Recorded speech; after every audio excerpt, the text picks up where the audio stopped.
These are the results of the 2022 Quebec election. Look at this number. Almost 30% of Quebecers voted for parties that advocate for leaving Canada. And look at these by-elections. In St. Henry, St. Anne, the left-wing separatist Quebec Solidare won this Montreal seat by 16% after the former Liberal Party leader rage quit politics after her party's poor showing. And in Jean Talon, after CAQ MNA resigned, the PQ stole the seat with a 23% lead. And looking at recent polling, both of these separatist parties have grown province-wide in the last year, with roughly 30% of Quebecers supporting one of the two separatist parties.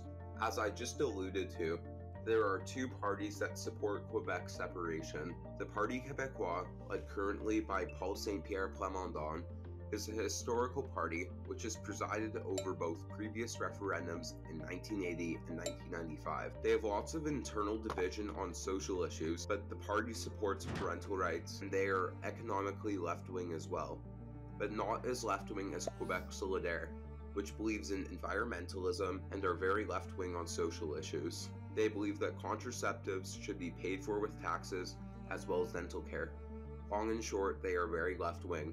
They also practice a cool form of party leadership, where instead of one leader, they have two co-spokespersons, one of which must always be a woman. But it's not just these two parties that advocate for some form of sovereignty. The party with a supermajority, the Coalition Avenir Québec, even though it is founded and led by a former PQ cabinet minister, isn't a separatist party, and have publicly said that they will never hold a referendum. But they are very big on the idea of Quebec nationalism, and that they should be granted more special powers. So they aren't really federalists either. Sure, this isn't separatism, but it's a step in that direction. And when you look at this in full, that means 84% of the Quebec legislature either supports leaving Canada or greater power from Canada. When you look at recent polls, 30% of Quebecers, as I said earlier, support a party that blatantly wants to leave Canada. So does this mean a referendum is imminent?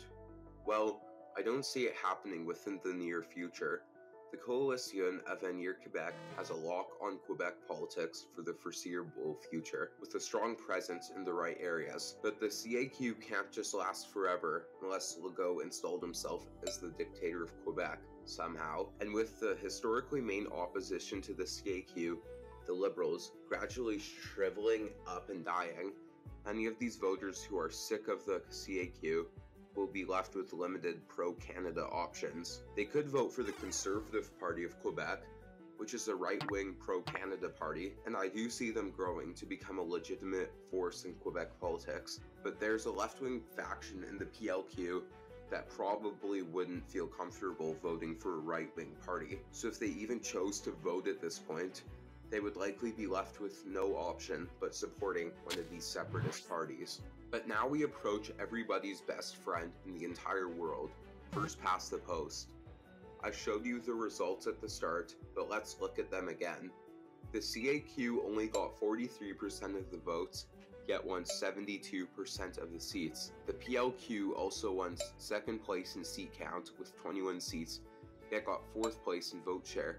The Quebec Solidare got second place in votes with 15%, yet won 11 seats. The PQ received less than 1% fewer votes, yet only won 3 seats.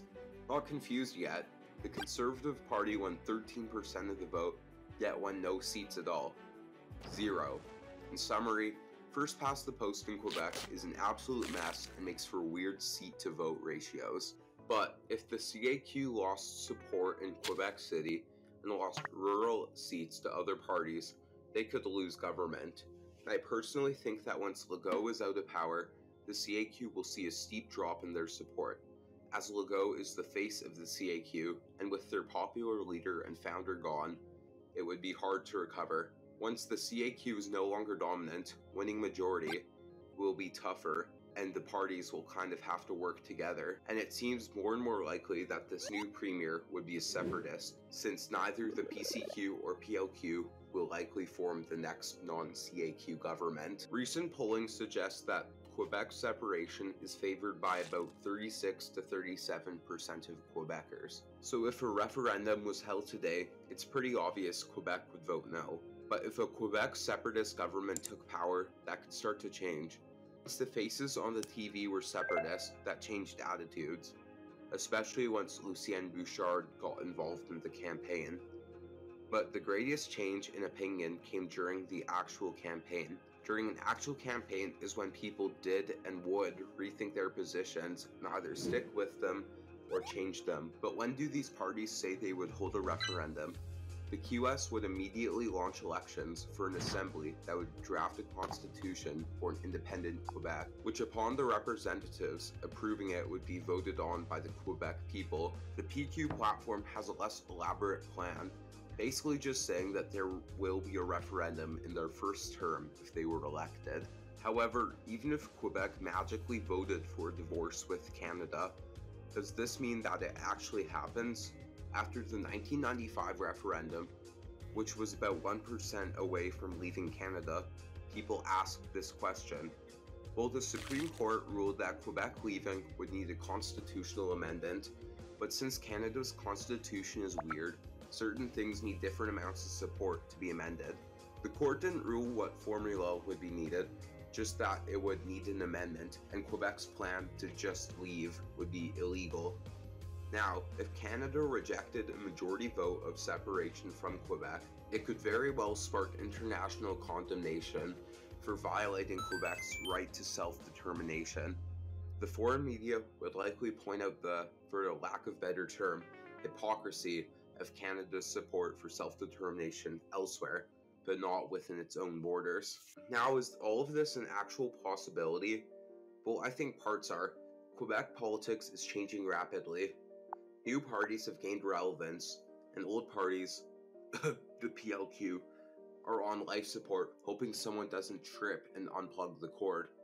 But the two separatist parties are on the rise, and that's just undeniable. These parties can gain support on other issues apart from separation, and use that as a tool to convince people once they are in power that Quebec should leave. I think a referendum within the next 20 years is a real possibility. An actual vote for leaving Canada, not as much, but we will see.